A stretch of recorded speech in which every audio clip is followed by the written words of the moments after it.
President Trump's lawyers will say, I expect, that you should dismiss this case so that the country can move on. They'll assert that this impeachment is partisan and that the spirit of bipartisanship and bipartisan cooperation requires us to drop the case and march forward in unity. With all due respect, every premise and every conclusion of that argument is wrong. Just weeks ago, the President of the United States literally incited an armed attack on the Capitol, our seat of government, while seeking to retain power by subverting an election he lost, and then celebrated the attack. People died. People were brutally injured. President Trump's actions endangered every single member of Congress, his own vice president, thousands of congressional staffers, and our own Capitol Police and other law enforcement. This was a national tragedy, a disaster for America's standing in the world. And President Trump is singularly responsible for inciting it.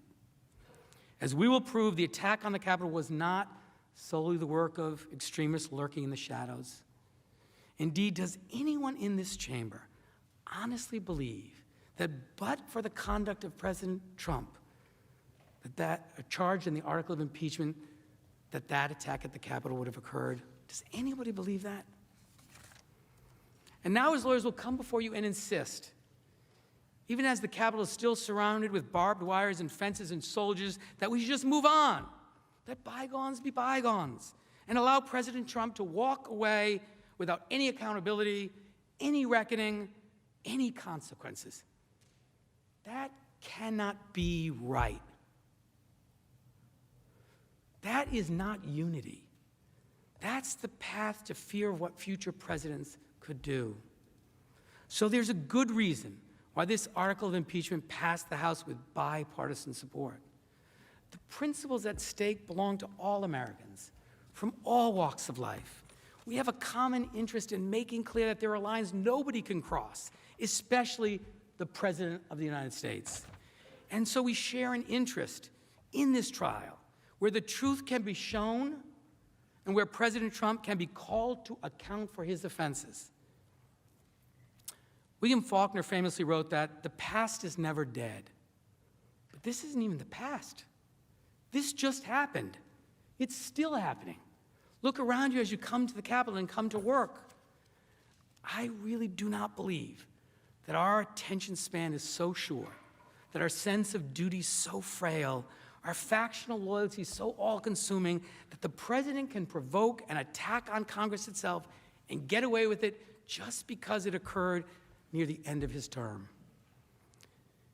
After a betrayal like this, there cannot be unity without accountability. And this is exactly what the Constitution calls for. The framers' original understanding, this chamber's own precedent, and the very words used in the Constitution all confirm unquestionably, indisputably, that President Trump must stand trial for his high crimes and misdemeanors against the American people.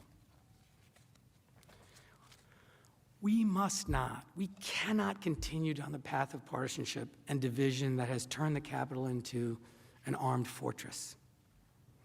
Senators, it now falls to you to bring our country together by holding this trial, and once all the evidence is before you, by delivering justice.